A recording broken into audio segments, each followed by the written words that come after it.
Log on, tune in, find out. Another good idea from Cambridge. To introduce Professor Dean Zimmerman, who grew up in Mankato, Minnesota, and did his undergraduate studies at Mankato State University, which is now Minnesota State University, majoring in philosophy, English, and French. He did his master's and PhD in philosophy at Brown University, and he's taught at the University of Notre Dame, Syracuse University, and Rutgers University, where he's now Associate Professor and Director of Graduate Studies. I just got promoted. Full Professor? Yes. Fantastic. And I'm no longer Director of Graduate Studies. Liberation! Even better. So I made two very important changes. That's great. Since I wrote that. Well, Dean's current research includes an exploration of the metaphysics of human persons, which I guess we're going to hear something about now, and the A theory of time, which we shall hear about tomorrow, I guess. So, over to you, Dean. Thank you very much. And thanks for having me here. I'm having a great time. My first visit to Cambridge. All right.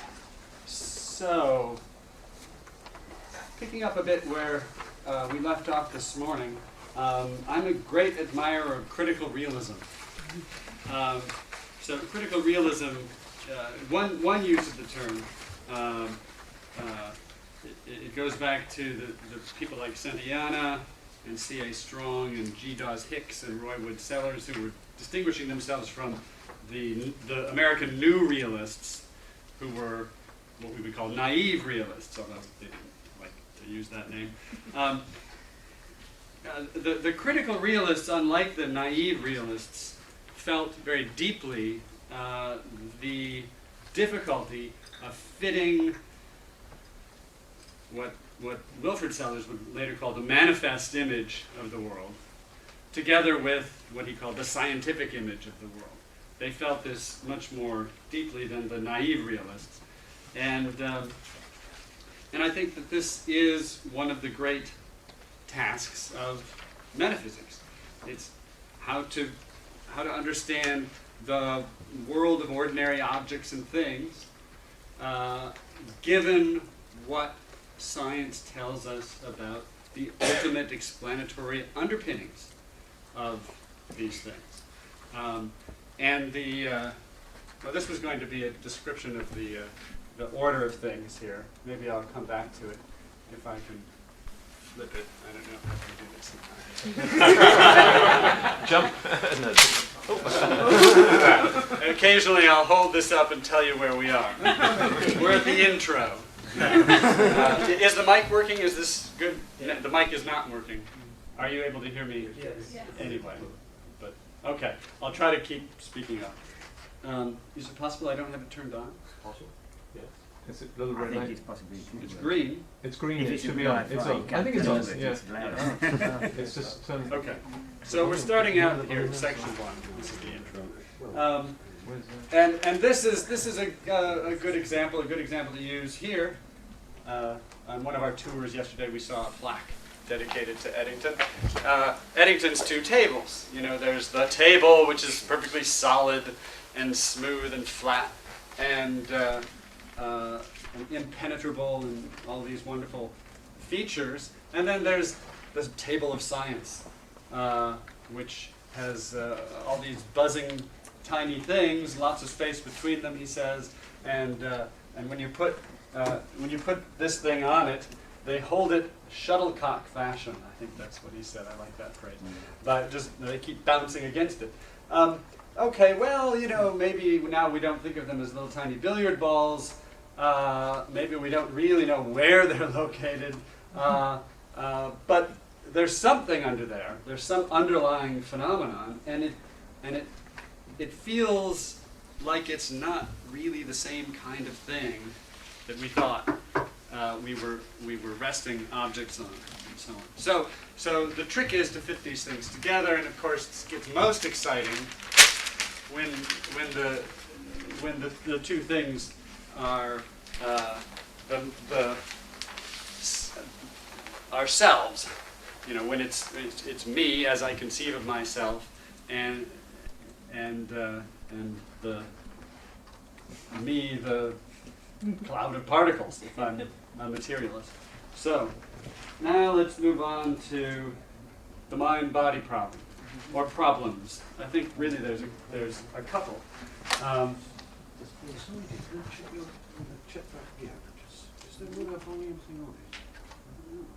No, the volume thing is down there somewhere under there. I don't know which, but I don't know which of the many knobs. The 100 knobs. Square again. Check, test, 1, 2, 1, 2, 1, 2. Testing, testing. Does that help? Yes. Yeah, that's pretty good. Yeah. Check. Then we've got a hiss now as well. Scientific. Test, 1, 2, 1, 2, 1, 2, 1, 2, 1, 2. Anything? Maybe you should move your microphone a bit higher.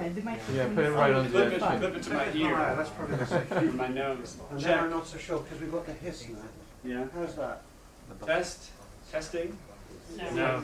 Oh, right. The mic is 5, 6, 7, 8, 9, 10, jack. Take it off. I would just shout. All right. Just shout. I'll try to project, and you stop me if I'm not. All right, the mind-body problems. The label mind-body problem has come to stand for just a host of difficulties about how to fit thinkers into a physical world. So I really sort of see two closely related questions. Nobody should deny that we have mental aspects as well as physical aspects. You don't have to believe in properties to accept the idea that there's a mental aspect to me and there's a physical aspect to me.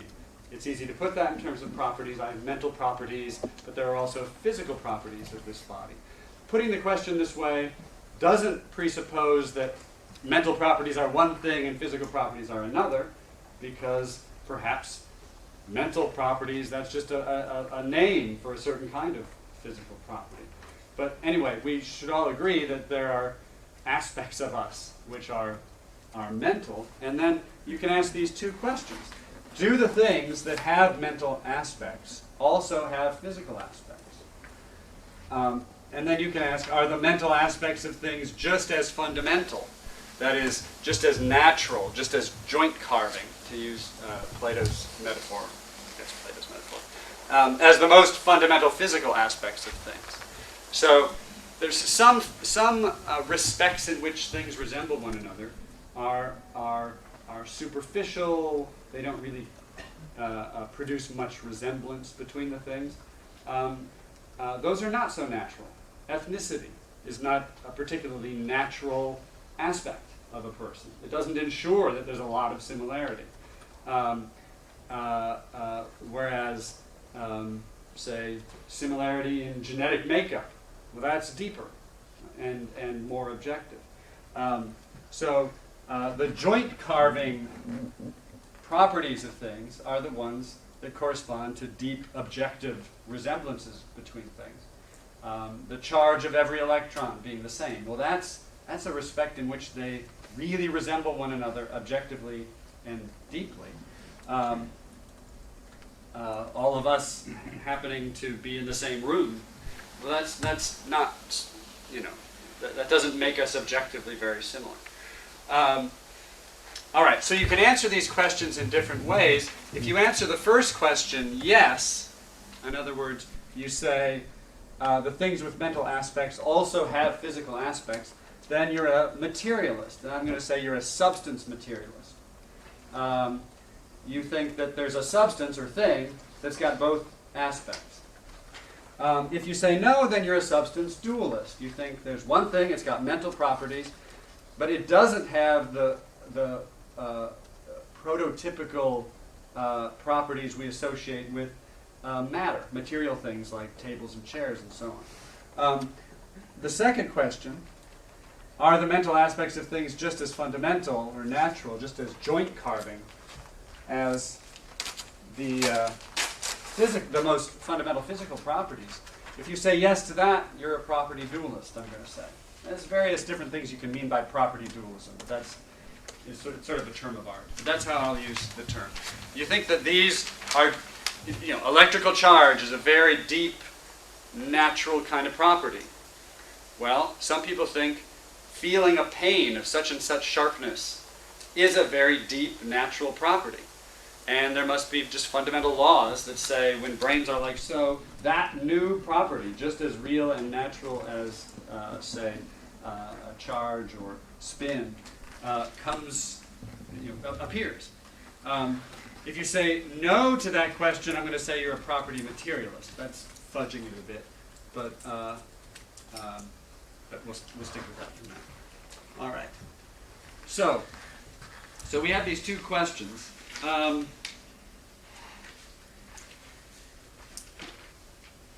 I'm basically going to assume substance materialism, but that's not because I am a substance materialist. It's just because, well, probably most of you are. Maybe that's not true. But most people are in philosophical audiences that I speak to. I don't know what I am, frankly.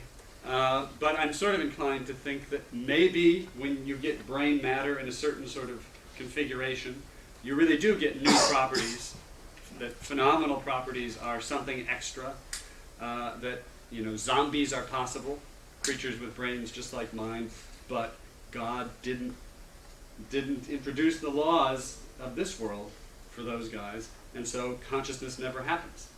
So I'm clearly a property dualist, and I wonder whether every time that happens, there isn't also a subject generated for these new fundamental properties.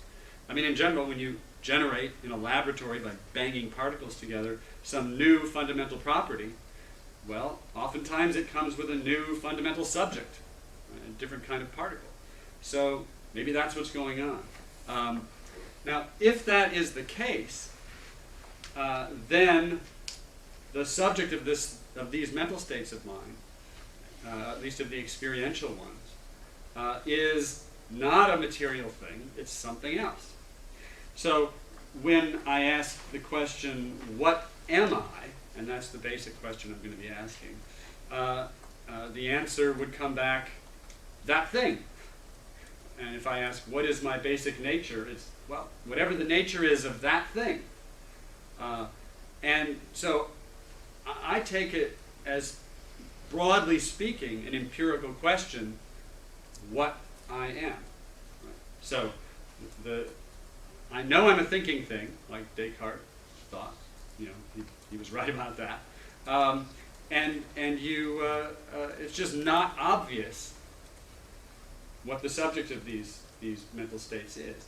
People have had wildly different opinions, and materialists have had wildly different opinions amongst themselves about which thing it is that is the bearer of psychological states. So it's a sort of contingent feature of the world, by my lights, that mental states are hooked up with one kind of object rather than another kind of object. And so when we ask, what are persons like, and if that means what kind of thing am I, well, there's a whole lot of different coherent answers that I think can't be ruled out a priori. So if I am a soul, then I go where that soul goes.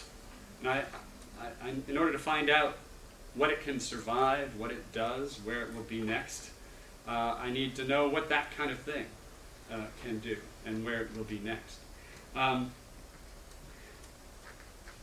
This way of thinking about the question, what am I, makes the recent history, back to John Locke, it makes a lot of the philosophical discussions about personal identity seem kind of strange.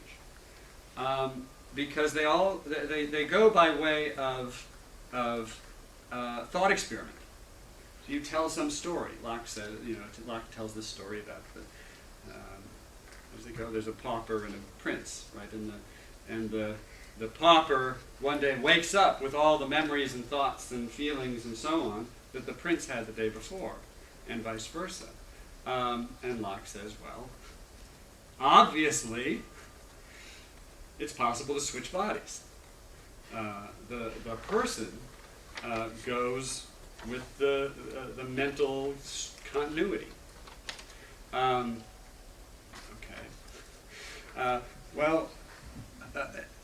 The interesting thing about Locke here is that he's perfectly clear that he thinks it's irrelevant whether there's a soul. So it's not that he thinks, oh sure, the prince could jump into the body of the pauper because the prince is really a soul and the soul could migrate. He says that doesn't matter. That doesn't matter. There could be no soul, or the soul could just stay there in the prince. As long as the memories go, that's where the person goes. Now, if you're thinking of, well, the question, what am I, as having an answer, well, I'm this natural kind of thing, and you don't know what that natural kind of thing is, you're going to find this a very strange way to proceed. I mean, what if the thing that I am really is a soul? And what if souls really can lose all their memories? Well, in that case, it doesn't matter if my memories are imposed upon some other soul. I stay right where I am. So it seems a strange way to proceed, but it's the way that things went right up until the present. And so you have all kinds of stories being told about machines that scramble our brains, or brain state transfer devices, which I'll go into one of those later. Don't worry, I won't wheel it in here, but I'll make use of it in a thought experiment. Okay. So you ask questions like, what if you were, gradually your memories were destroyed, and you had complete amnesia, and you woke up and didn't know who you were. Would you be the same? When you, before the experience, this happened, if you said the word I, and you asked, will I be around next week, do you think that it's true, that you are around, even though you've lost all your memories? Very natural to answer that question, yes, it's just that someone has screwed up my memories. Tell the story a little bit differently, and you say, well, what happens is you go into this device, and it scrambles your memories, wipes them out, and reads them off, and implants them in a clone. So somehow the brain states that are relevant to your experience and memory, they're somehow read off and imposed upon a waiting blank clone, whatever that means.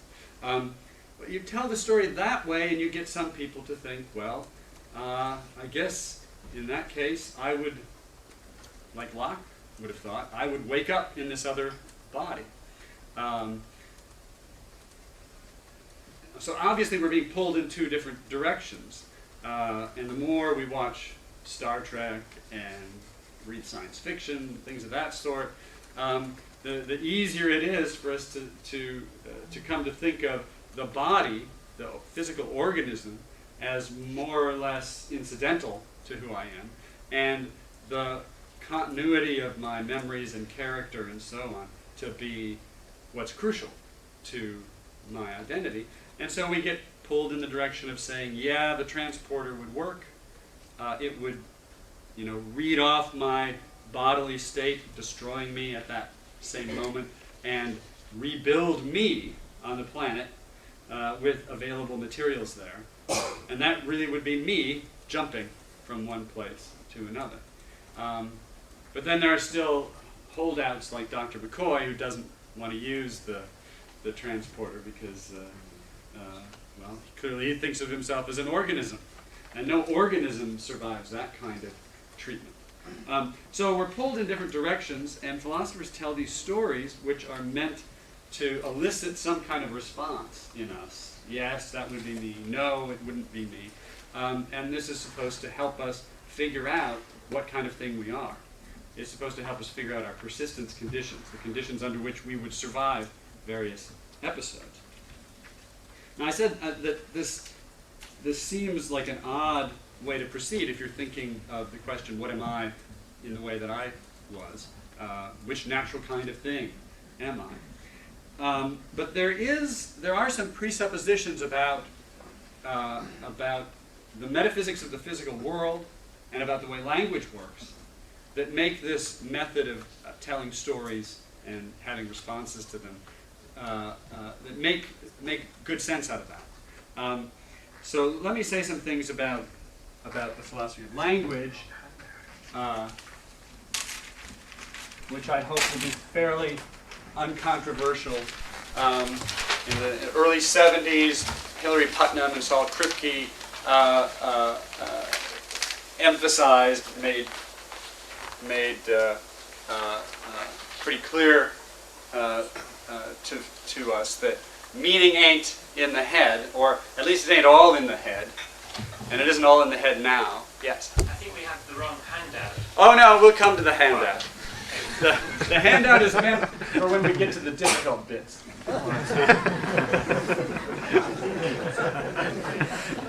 So far it's plain sailing, right? All right. So the stock examples of meaning ain't all in the head. I mean, it's very natural to think, well, you know what you mean. So if someone asks you what you mean by a certain term, you ought to be able to just define it. Come up with a definition. For some terms, we use them meaningfully, but all of the information that's needed to convey the meanings of these terms is not in our heads. It's partly out there. So the favorite example is the word water. We say that it was discovered that water is H2O. We say that when the word water or low or Wasser or whatever was being used, it was being used by people who, although they didn't understand that this was a molecule, that it was involved atoms, they were still talking about H2O, and they had wrong opinions about it. So the meaning of water was partly determined by just how things happen to turn out in the physical world. And if we go to another planet where there's this liquid, it's clear and you can drink it, but it turns out to be some other chemical substance, we might mistakenly call it water, but when we discover what it's really made of, we would say, oh, it's fake water, like fool's gold. You know, it's a different kind of substance. So some of our terms presuppose natural joints of some kind in nature, joints that we may not know about. And if the joint is there, the term latches on to that kind, even though we might not be able to define the kind ourselves. We might not know it yet. So there's deference to nature in some of our terms. So that if you run thought experiments on someone who hasn't yet figured out that water is H2O, they're going to get stuff all wrong, right? So you might ask, well, what do you mean by water? And I mean, well, this kind of liquid here. Well, what do you think this liquid is like? Well, I think it's infinitely divisible. You might think that it goes away when that it ceases to exist when you boil it. You might think that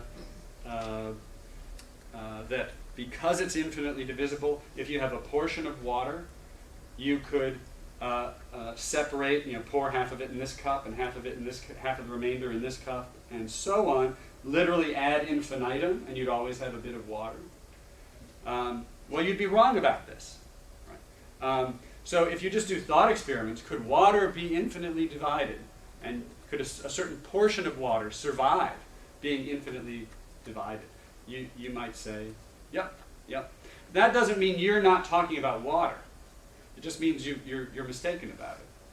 So one thing when we do these thought experiments about me, would I survive this? Would I survive that? Well, I may have a false opinion about a natural kind of thing, or a thing that in any way my reference to it is determined by other factors. And my intuitions are just wrong about whether I could survive a brain state transfer device, say. So that's something we have to watch out for. There's also deference to other users right now. I think one of Putnam's examples, which is also kind of a natural kind example, is the difference between a beech and an elm tree. He knows that there are beeches and elms and that they're different, but he couldn't tell you which is which. He leaves that to the experts. But other cases don't involve natural kinds. So a strike in American baseball, I sort of know what a strike looks like. I sort of know what the strike zone is. But really, it's other people, it's umpires, basically, that determine what it is. And it can shift over time. And I can learn exactly where the strike zone is, but as practice in baseball changes, it moves. It has moved at various times. And I might get in a big argument with the umpire and say, look, that was not a strike. I know what a strike looks like. I know where the strike zone is, blah, blah, blah. And he might point out that there's been a change in the rules, or there's been a change in practice over the last 15 years that I wasn't aware of. And it would be wrong for me to say, oh, well, by strike, I meant strike, where that means exactly where I think it should be. That's not what I meant. I meant strike, and I meant to use it in the same way as you, the umpire. So if it really has shifted, then I was just wrong. Even though I had all these opinions about where the strike zone was, I was just wrong about that. Because my use of the word strike defers to this expert. And we can defer to users at other times as well. And that's an example that's going to come up shortly and be very relevant to our current question. So, and we basically already talked about this. People are drawn towards biological criteria of identity, and people are drawn towards psychological criteria of identity. In fact, we're all drawn to both, I think. Bernard Williams very nicely made this point, but tell the story slightly differently, and you get sucked into thinking of people as mainly biological entities where psychological continuity isn't necessary. Tell the story a little bit differently, and it seems like biology is basically irrelevant, and this is what matters. Okay. How am I doing? All right, let's move on. Let's get closer to the handout.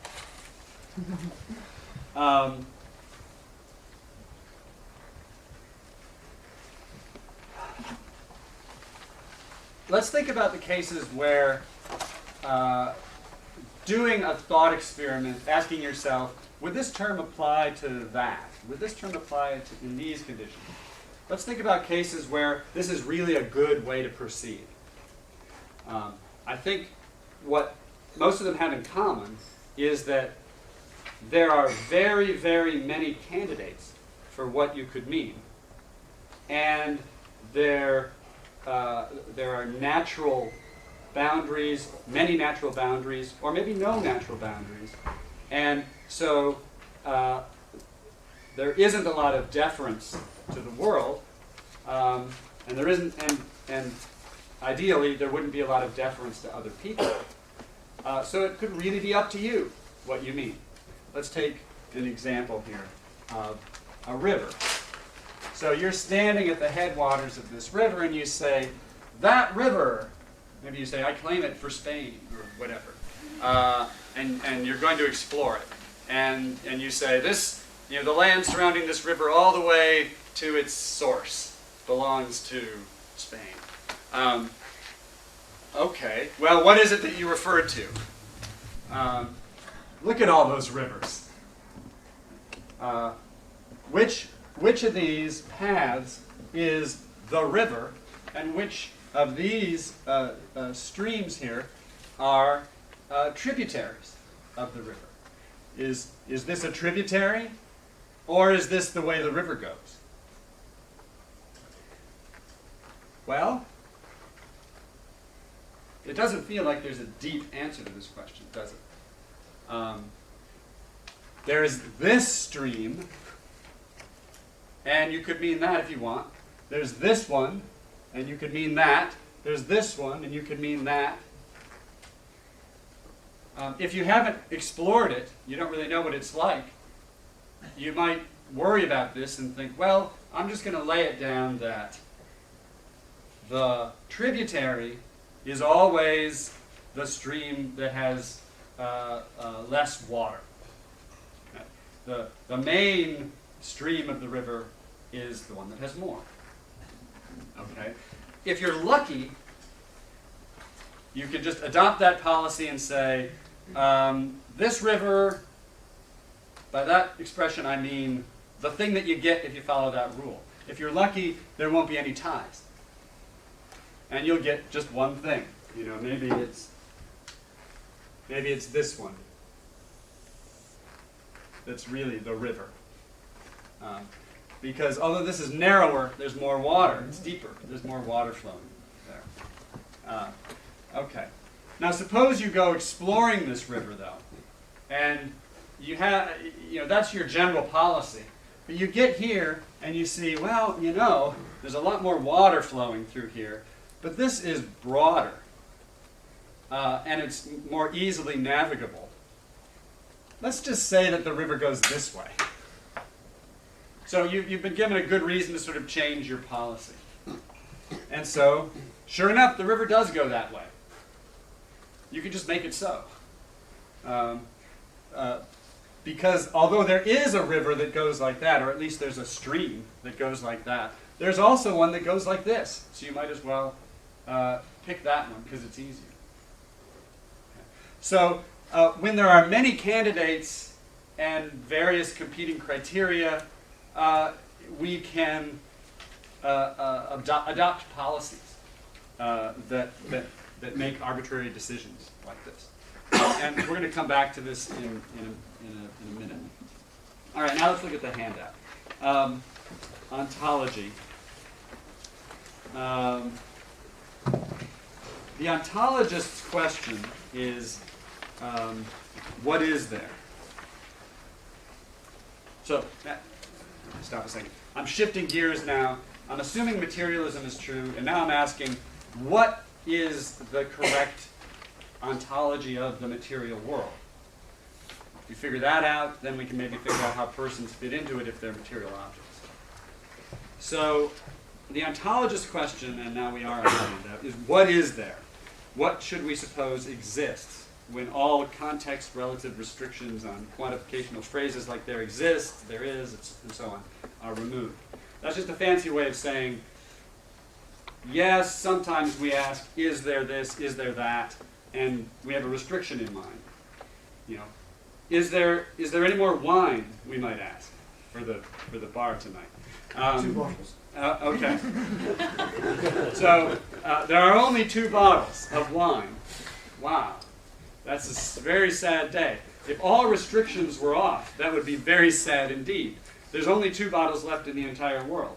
No, when we ask, is there any wine, and let's say the answer is no, we're not saying there's no wine in the world. We're restricting our attention just to bottles of wine that are available to us right here. So, but the ontologist wants to know what is there, period. Full stop. All restrictions off. So that's the ontological question. And mereology is the theory of parts and wholes, and it's highly relevant to questions of ontology. Why? Because if some things make up a whole, a larger whole, then that larger whole is an extra thing. So there's an extra thing that exists in the world. It belongs in our ontology.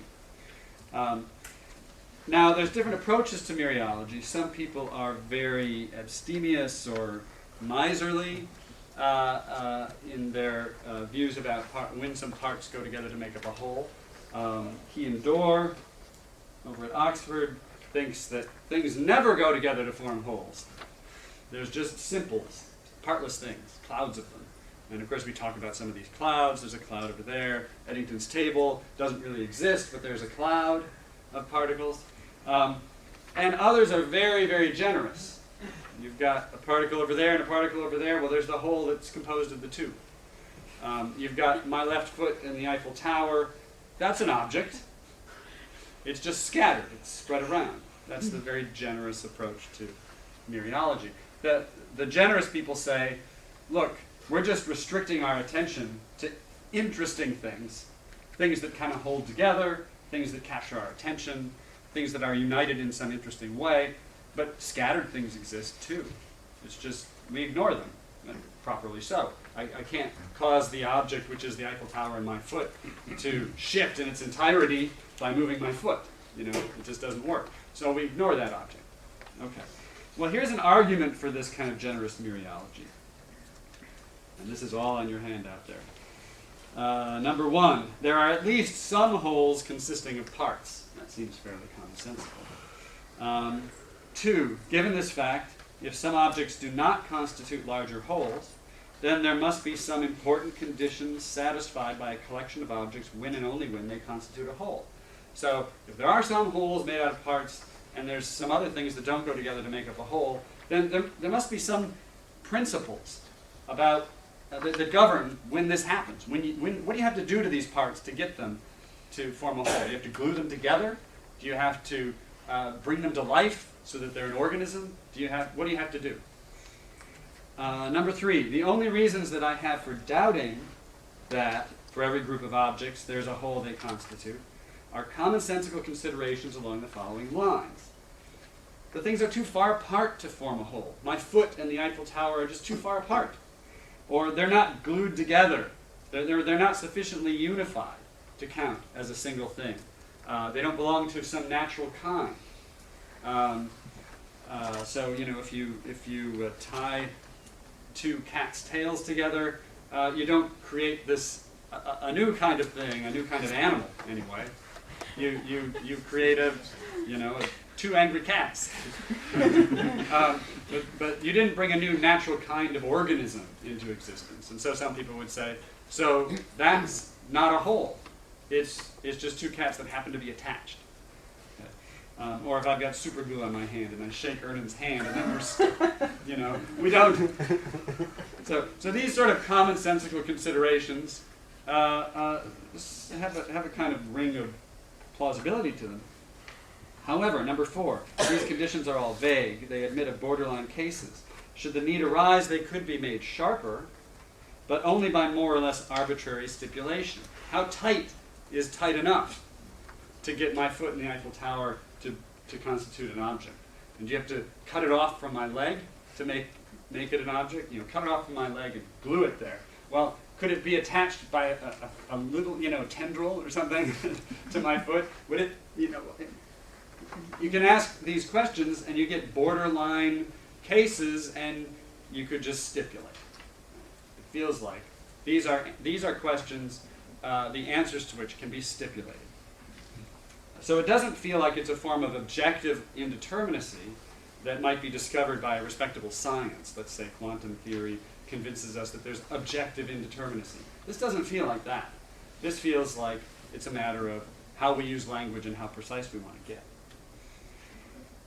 Now, I think it's a mistake to suppose that the answer to the ontological question, how many objects does the world contain, full stop? I think it's a mistake to suppose that the answer to that could depend upon our interest or be affected by our decisions to use language in more or less precise ways. That's not what the ontologist wants to know. He doesn't want to know what we're interested in. He wants to know what is there, whether we're interested in it or not. So this leads to 5. If the conditions under which some objects form a whole are vague in this way, then the number of objects in the world at any given time is partly a matter of how precisely we have defined our terms, which would make the answer to the ontologist's question itself partly dependent upon how we think and talk. And that's idealism, right? We'll have no truck with idealism here. So, let's move on. Number 6. Actually, on different days of the week, I'm a Berkeleyan idealist. Just so you don't think I'm too serious about that. But I do think this kind of idealism where what exists is relative to how we talk. That's no good. Okay, so 6. The only reasons I have for doubting that for every group of things there is a whole they constitute are also reasons to think that the answer to the ontologist's question is partly dependent upon how we think and talk. And that follows just as a matter of logic. And then I say, 7, that can't be. If differences in the way we think and talk would result in our coming to think and talk about different objects than we're thinking and talking about right now, then those things must already be there waiting for us to notice them. And so finally, I have no reason to doubt that for every group of things there's a larger whole that they constitute. All right, so that's why I believe in this generous spatial mereology. And lots of philosophers believe in this. There are holdouts, but lots of us do. And for basically these kinds of reasons. This line of reasoning isn't particularly original to me. All right. Now let's talk about a different kind of generosity, temporal generosity. Again, this is an appropriate place to read something from Russell. So this is in 1915. Russell was talking about his visit to a cinematograph. Apparently there were only men who appeared in the films that he saw. He says, when in a picture palace we see a man rolling downhill or running away from the police or falling into a river or doing any of those other things to which men in such places are addicted. You have to think of Harold Lloyd silent movies, I think. We know that there is not really only one man moving, but a succession of films, each with a different momentary man. Now, what I wish to suggest is that in this respect, the cinema is a better metaphysician than common sense, physics, or philosophy.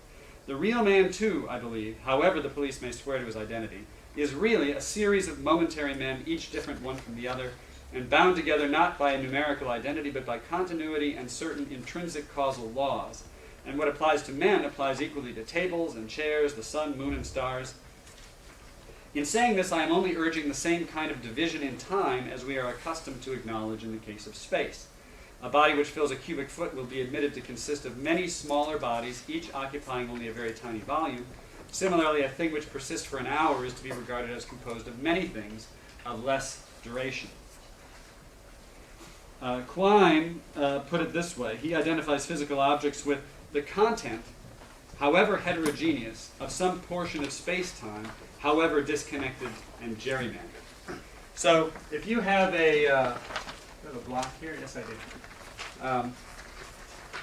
If you have a block that represents space-time, here's the temporal dimension going like that, and you've got some stuff going on here. Some matter is located in that region, and there's some matter located over here, and there's some matter over here that's shaped like a person.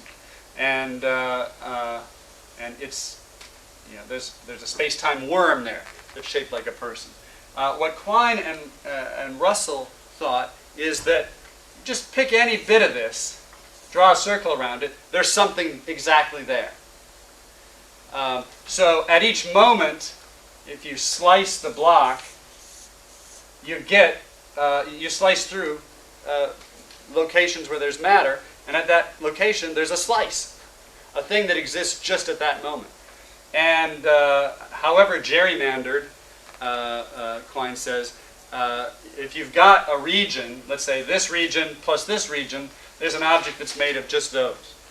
So it's very generous spatiotemporal mereology. I have an argument for it on the handout that's very similar to the one that I just gave. Ted Sider has nicely developed this kind of argument. I only give it a slightly different twist. And I'm inclined not to read it out because I want to get to the resurrection, don't we all? So the basic idea, though, is this. The beginning and endings of ordinary objects are vague, fuzzy events. And we can stipulate beginnings and endings, but it doesn't feel like we're marking any really natural boundary when we do that. So, for instance, you've got the get these quotes right. The oak was once a spire, a sapling. Somebody said that. Someone famous. What was that? Got a nice quote in here, but I'm not going to find it. And someone else, of course, I guess Thomas Fuller said something about every oak was a acorn. Right? So, well, who's right? Did the oak begin its existence as an acorn, or did it only begin to exist when the acorn ceased to be and was replaced by a plant with roots and the beginnings of a stalk or stem?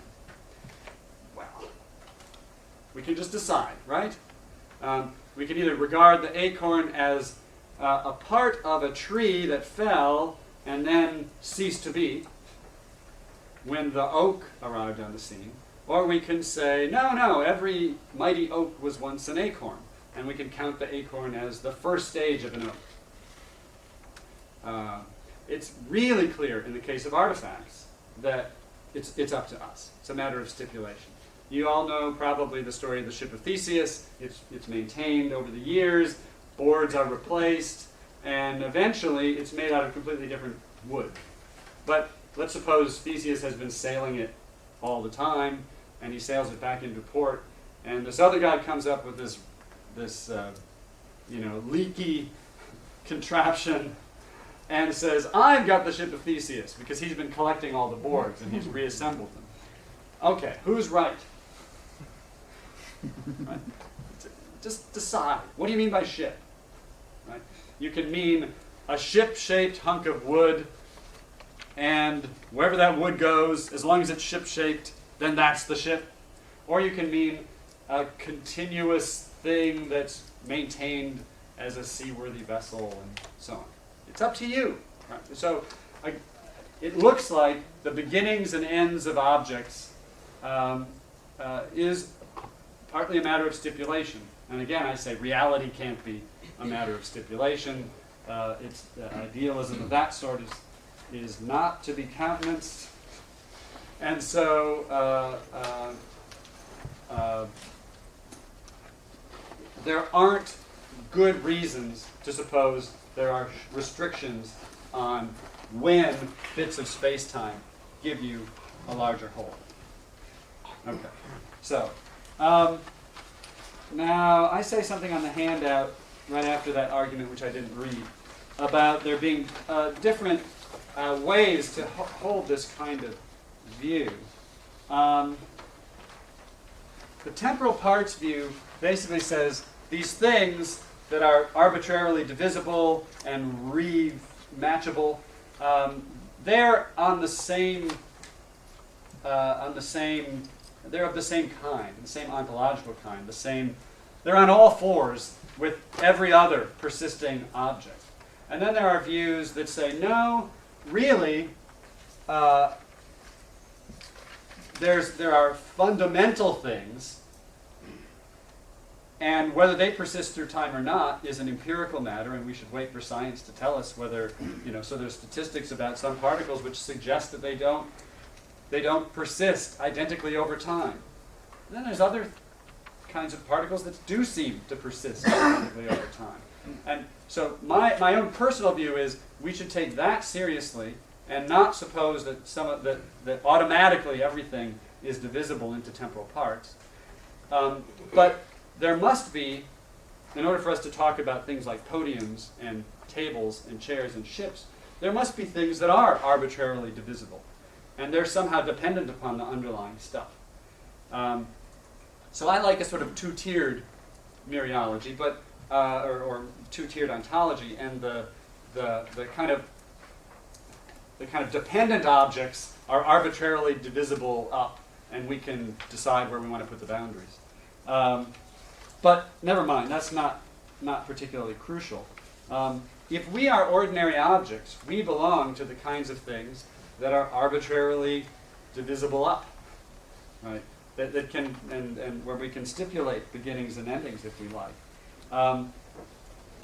Now, what I'm going to claim is that if this were a fact, again, I suppose I should remember that I'm not at all convinced that I'm a material object. But if this is how things really are, then I think we get an interesting result about what kind of thing a person is, what kind of persistence conditions we actually do have. So let me introduce some terms here. Organism identifier. You know, I should have a copy of this handout too. Does anyone have an extra? Some more were copied, so... Thank you. An organism identifier.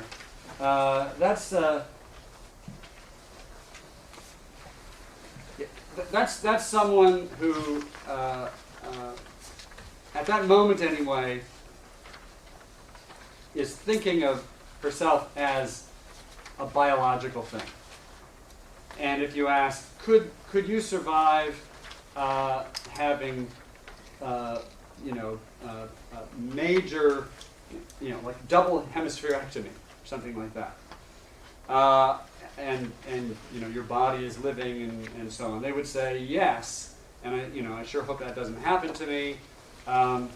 And they would have all sorts of other attitudes towards the future and past person stages, momentary things, that are organism related to them.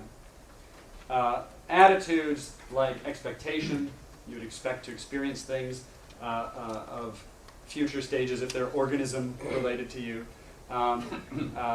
Feelings of responsibility for having done things only if they were done by person stages that are organism related to you. And this doesn't have to be very explicit. It can just be sort of a matter of what you would say if someone were to ask you.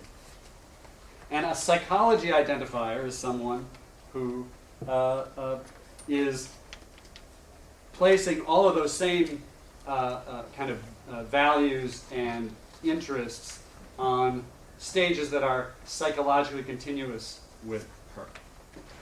Okay, so let's imagine two communities.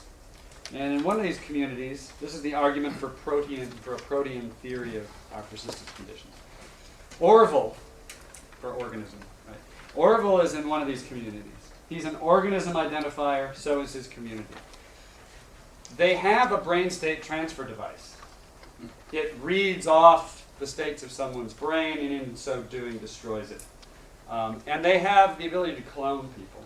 So they have these cloned bodies that they can impose thoughts on. But they regard the BST device as death, and of course, they regard the clones as imposters. Of course, the clones do too, since they have the same attitudes imposed upon them. Now, there's this other community. Psyche is a member of this other community. She's a psychology identifier, so is her community. Maybe they've had their body, this is an example from Sidney Shoemaker, their bodies have all suffered from some kind of radiation, they're very short-lived, but they're able to use this BST device to perpetuate themselves, right? So they think of going in to have themselves put into a new body as just something you have to do every year. Now, what I say is, number 17 here, the only thing that could make Orville's use of the word I refer to a psychological continuum is a very deep natural joint. And similarly for mutatis mutandis for Psyche's expression I. So Orville thinks that by the word I, he's referring to something that can't survive the VST machine. If he's wrong about that, if I in his mouth refers to something that actually will show up when this is done to him, well, somebody who will show up on the other side, that must be because there's a deep joint in nature that's overriding what he thinks the term means. And that can happen. Just think about H2O. You thought it was infinitely divisible. Well, you were wrong. Now, what I'm saying here is that, and the next premise, is that the joints are not that deep. If the multiple candidates plenitudinous temporal mereology kind of view is correct, there are all these objects here. And the boundaries, there are sort of natural boundaries, but they're not exceptionally sharp. And psychological continuity that's caused in a reliable way is a very natural kind of joint. Right? So that's the joint he's interested in. Why doesn't he get to pick it out? And similarly for her. So, 19. Orville refers to an organism and psyche refers to a psychological continuum. They succeed. Right? So let R be one of these kinds of relations, psychological continuity or biological continuity, some relation around which a thinking being could organize his or her life. Then I think what we've got so far is a defense of this principle, local determination of persistence conditions. If a series of candidate person stages organize life around R, this whatever relation, biological continuity or psychological continuity, throughout some period T, then, so long as there's no discontinuity or branching of R during that time, in other words, so long as your brain isn't divided in two and you go off in separate directions, then those stages constitute a persisting person throughout that period. So if that's what you think you're meaning, if you're a part of Orville's community and you agree with them and you're all thinking the same way, certainly, I want to say, you've got the persistence conditions that we associate with organisms during that period. Now the question is, what happens if you change your mind? So for instance, suppose Orville is pushed into one of these machines by his enemy who wants to kill him. And he emerges, right? He says, oh, that wasn't so bad. Gee, I don't know what I was afraid of. And he's instantly converted to being a psychology identifier. One can easily see how that could happen, because you would, these memories would be vivid and accurate, right? So you certainly would seem to yourself to be the same God. So what happens to in that sort of case? Here's Charlie. Charlie is another guy who undergoes a change, and just to keep things, from getting muddied up about deference to others, let the community change too. They change from being organism identifiers to being psychology identifiers. 20. If Orville refers to something that cannot survive brain state transfer, and psyche refers to something that could, we've already got that, then Charlie, who undergoes a change along with his community from organism identifier to psychology identifier, first refers to something that cannot survive the brain state transfer device, and then to something that can. Now, why do I say that? Well, have them all forget, right? That's good enough. If they all forget how they used to be, then they're just like the psychology identifier community. So why wouldn't they succeed? Okay. So I think Charlie gets to change. I don't know how long it takes. I don't know. I'm not claiming to know very much about the semantic principles for how these words shift around, but I think that they could. Furthermore, Charlie at all times intends to use the word I to refer to the same thing he refers to by means of this word at other times. That's a part of, it's not up here anymore, deference. In general, with respect to lots of words, like the word strike, we defer to changes in the future. We intend to be using the word to mean the same thing as it will be used to mean then. And if things are slightly different, so it doesn't apply to some things which it now applies to, so be it. And I think that's how we use the word I. We're sort of deferential to our future selves, and we want to mean the same thing that they mean. Doesn't mean that necessarily we're always going to succeed, but it's what we're intending. So Charlie intends to use the word I in such a way that if his intention succeeds, it will refer to something that at first lacks the ability to survive the BST device, and then it acquires this ability. And I can't see, this is number 23, any reason to doubt that he succeeds in in using the word I in this way. So assuming a temporally generous mereology of the material world, and that Charlie is an ordinary material object, well, there are all these objects there, so why can't he pick this one out? An object which first is tracing organism-ish persistence conditions, and then has these other kind, and gets into a BST device and has no trouble surviving. So someone can change from having the persistence conditions associated with things that are essentially organisms to having the persistence conditions of psychological continuers in virtue of changes in the way that they think and talk. So that means I'm not essentially an organism, and I'm not essentially a psychological continuer. On the generous mereology, there are those things around. There is the organism that ceases to be when Charlie gets pushed into the device. And there is the psychological continuer that survives brain state transfer, even in cases where the person doesn't. But persons aren't either of those things.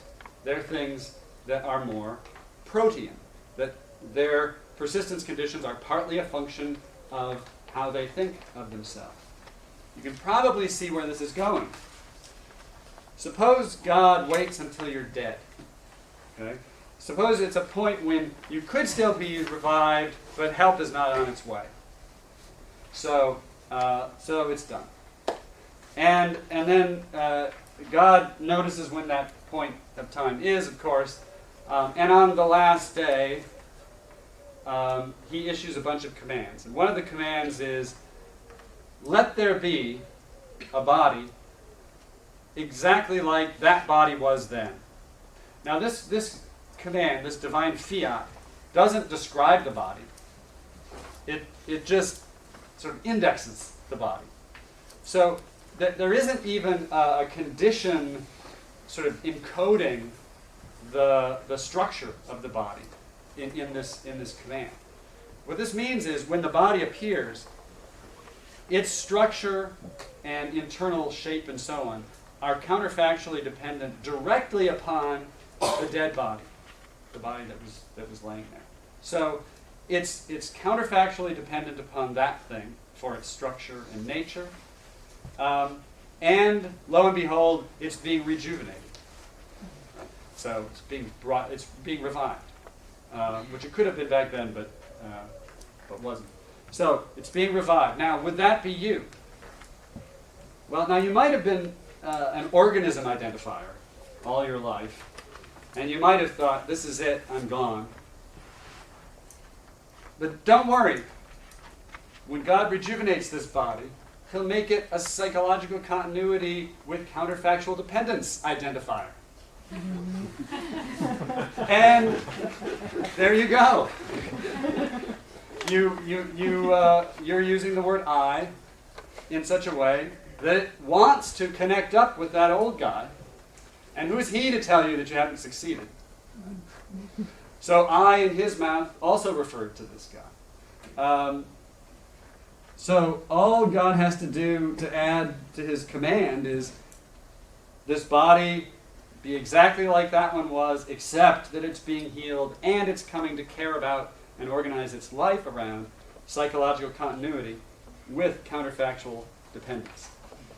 Now I was going to show you how this also enables us to use Jonathan Edwards' account of original guilt, that according to which we're all identified with Adam.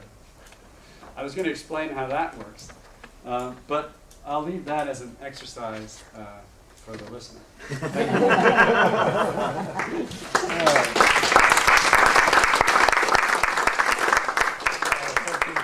Thank you very much, Dean. Now let's. Sorry about the length of that. That's fine. Yes. Okay, just a very short question. Thanks first of all for your nice presentation. I would like just to focus directly on the very last passage, at the beginning of the number 24.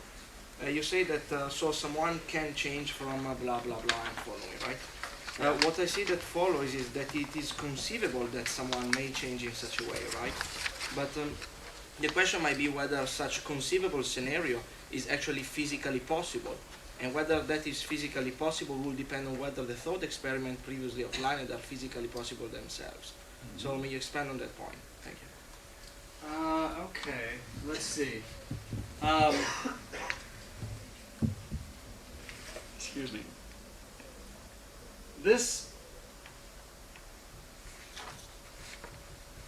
Well, so one thing I'm assuming is that if you accept that argument for temporally generous mereology,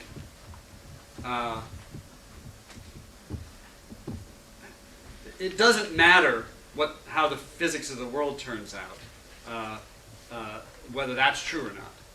Now, what it means for a region to be occupied by some matter, that might get tricky and fuzzy and a matter of degree and so on. But the fact is, whatever the truth is about that, we're made of matter. And the matter is in some way more located here than my matter is more located here than it is where you're sitting. Okay? So I take it that no matter how the physics turns out, this argument is going to be plausible, so that there are all these objects all over the place, sliceable however you want, multitudes of them. And given that assumption, it becomes puzzling how we manage to refer to anything at all, right? Because there's a thing right here that was there just a second ago, and that will be there in a moment, right? How come I'm not referring to that thing? Well, I'm not referring to it because I do have some idea of what kind of thing I mean to be talking about. If I point to the headwaters of this river, I might be pointing to, if I point to the estuary, I might be pointing to the bay, I might be pointing to the river, I might be pointing to all the water on the surface of the planet. Right? There's all these things. How do we know which one it is? Well, I've got something in mind. If I do succeed in definitely pointing to one or the other, it's because I'm thinking about a bay, or I'm thinking about a river. All right. So there's all these objects right here. When I use the word I mean to be referring to one of them, and no doubt vaguely, right? So there's a whole bunch of candidates for being that one, but it's one that doesn't jump around like that. So one thing I mean is it's causally continuous, and it's alive, and so on. So this is all just by way of kind of build-up. Right? I take it that doesn't depend at all upon the physics of the actual world. Now,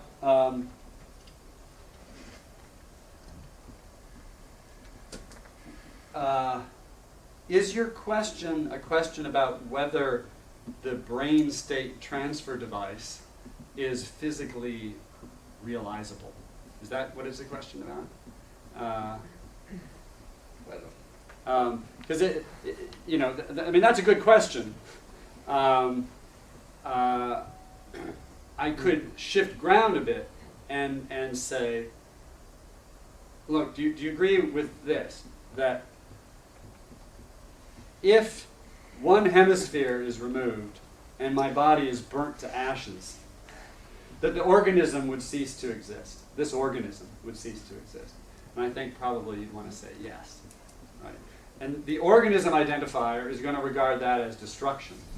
Now, if that hemisphere is transplanted into a body, and a single hemisphere contains a lot of me. My cousin had a hemispherectomy, and it was an improvement. He had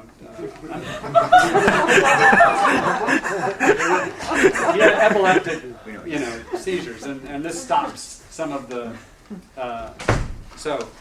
Even though it did cut into some of his abilities, he was better, healthier. So this feels like just a medical achievement of very high order. Okay, if you agree that that's physically possible, then I can still run an argument of this sort that our persistence conditions are changeable. So I could first be somebody that couldn't survive that because I identify myself with the organism. And I wouldn't care, you know, I wouldn't care what happens to that hemisphere. It's just like my liver to me, you know. I don't care that it's going to house my memories and so on. And then I could shift and become somebody for whom I start to regard that as the way to save myself. So, and I take it that if I believe in God, then this counterfactual dependence of this body, this resurrected body, directly upon the dead one is no problem at all. Maybe that's not a physical possibility, but it's a supernatural possibility. I'm sorry. To carry on that particular question, it sounds to me as though you're not only being spatially generous and temporally generous, but you're being ontologically generous. To go back to the issue of realism at the beginning, because it sounds as though, to go to 24 again, that the issue of someone changing from one set of persistence conditions to the other is surely an ontological issue. If it is, you sound very close to idealism. Well, there is something. So the temporal and spatial generosity of the mereology really it's ontologically profligate. You know, it produces all of these objects. Right? They're just all there, zigging and zagging every which way. Well, So is it the case that these persistent conditions, however you define them, are ontological? Oh. I mean, if that means, are they out there? You talked about realism. Yeah, are they deep dispositions of? I mean, I think this picture is in some ways deeply Humean. So that that's even worse.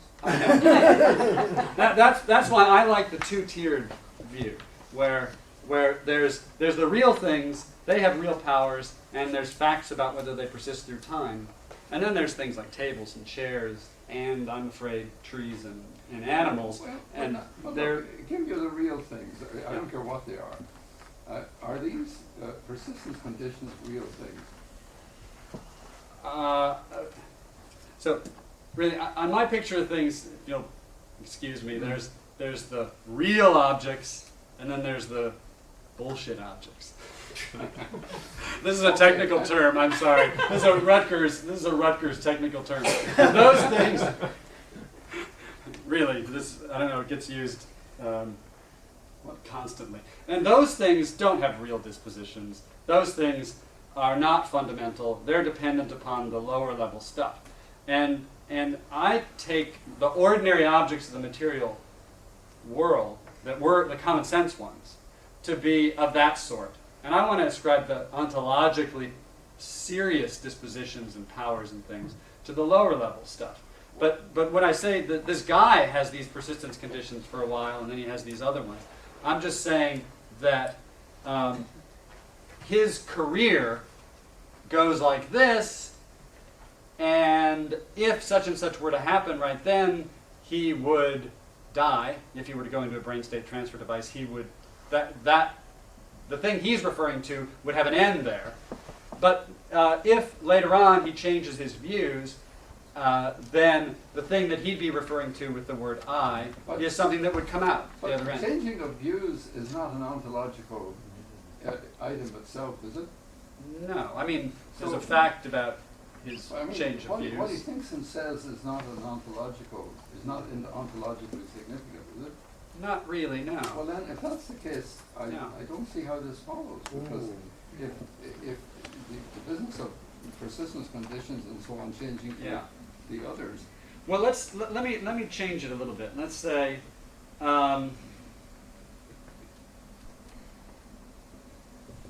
let's put it in non-subjunctive and dispositional kinds of terms.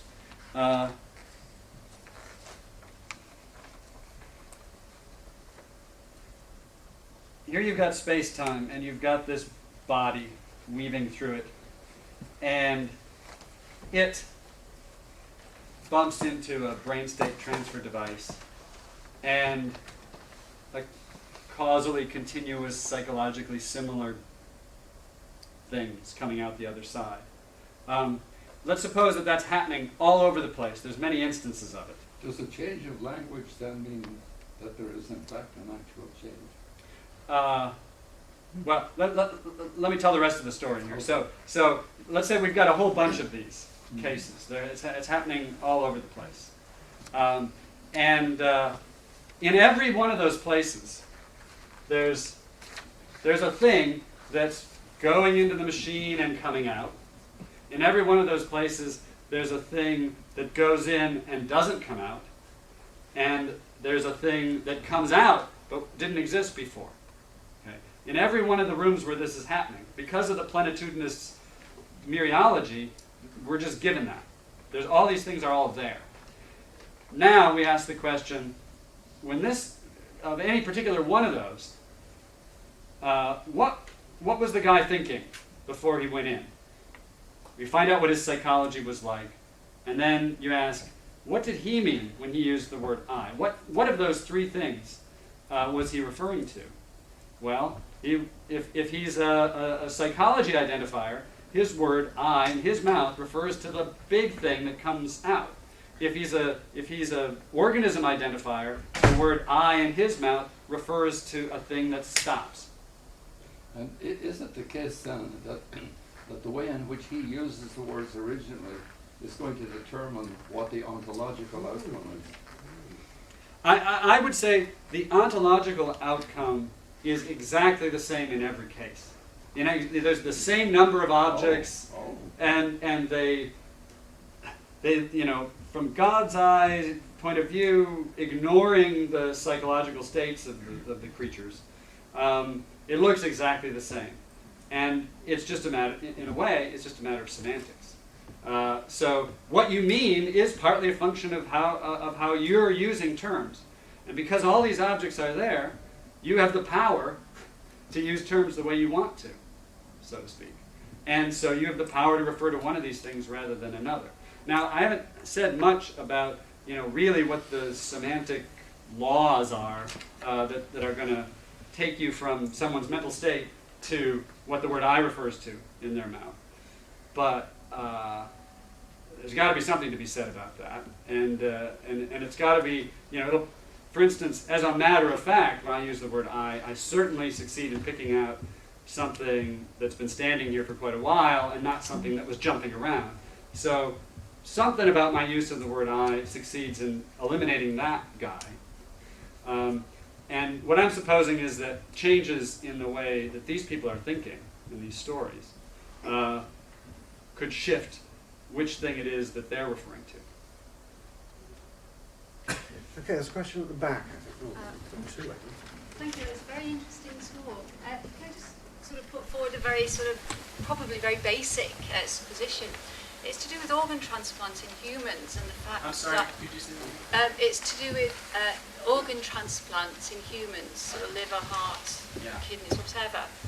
And that often the recipient takes on the characteristics and has knowledge of things that happen, memories of the person whose organ they have received. Now, we're talking about persistence here. Now, they have an organic persistence of psychological profile, don't you? Now, would you maybe assume that the persistence there, the psychological persistence, is from the spirit of the deceased person who is remaining with the site at which their organ now is housed, and that they remain there for the duration of the life of the recipient, or that there is some inherent memory within the organ that has been transplanted? I mean, there's lots and lots of evidence coming out about this persistence of the deceased individual and manifestations of characteristics and memories. Have you not heard of this? what it's doing, it's I thought it was just the brain. I've heard of this research, but my understanding it's characteristics change in the person to match some of the characteristics of the donor. I think there's more scepticism about specific memories. So more like disposition, like if you get a liver transplant from someone of a very angry disposition, Right. Right. You acquire Certainly I can see how that might there might be that sort of thing. I guess I wouldn't regard that as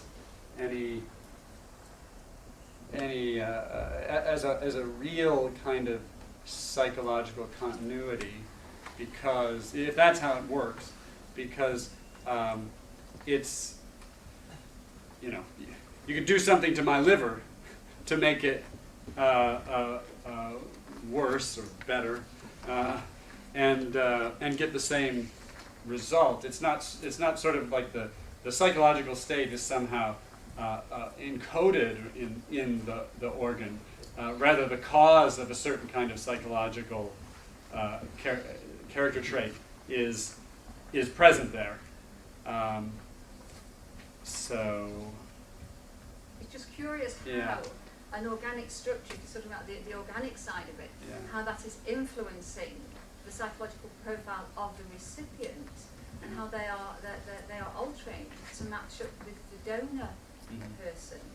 I mean, we have another similar look that I'd just like to throw in is in the event of some really sort of serious traumatic episodes in a building, for example, that the memories of the incident remain inherent within that building, and that you can often sense something untoward has happened.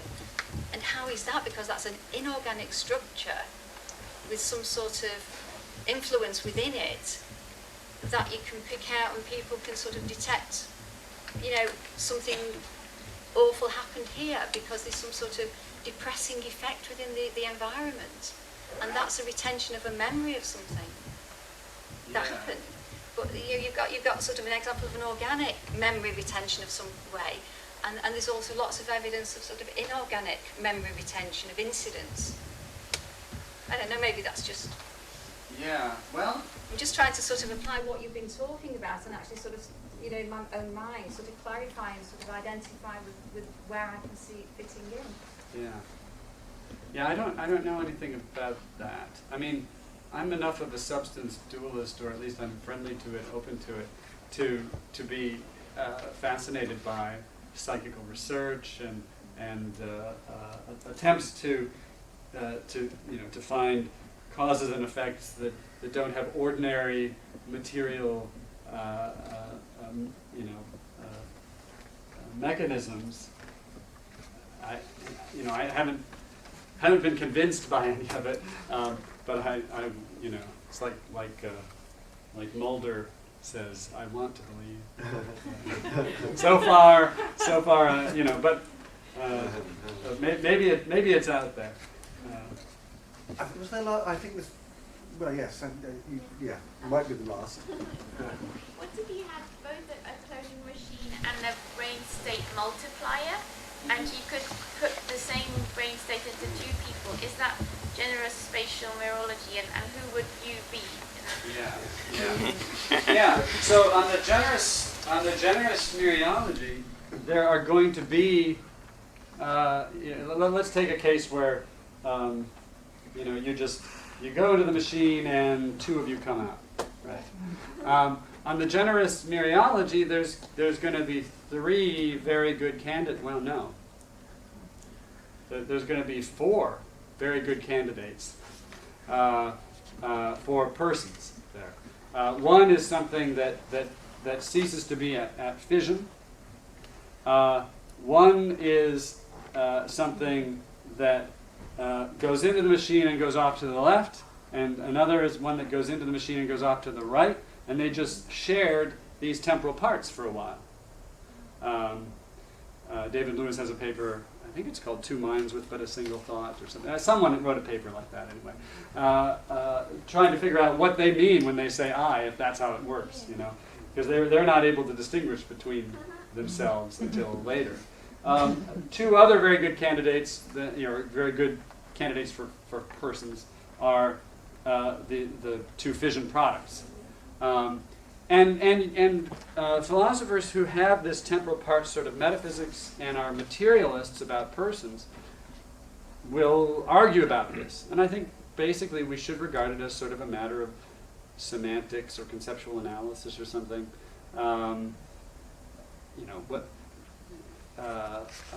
But those are all sort of, maybe what we should say at the end of the day is that it's indeterminate, what I was referring to. And when one of the guys who comes out says, I sure wish I hadn't gotten into the machine, it's sort of indeterminate whether what they, whether their presupposition is true. Because I in their mouth is, it's ambiguous between the thing that came out of the machine and didn't exist beforehand, and the thing that got into the machine and then came out and went that way. But when an egg splits in the room, isn't that what happens? Yeah. Similar situation. Yeah. No, I think you should say the same thing about that. The materialist should say the same thing about that. Well, you've got the same options, I assume, in that case. Yeah. Yeah. And that was what was coming to me in relation to the question. Well, now, I think we'd better stop there. There is the question box. I know there are more questions for Dean, but for the other speakers as well. So do put your questions in the box. Dinner will be at 7. And let's give Dean a big round of applause. Thank you.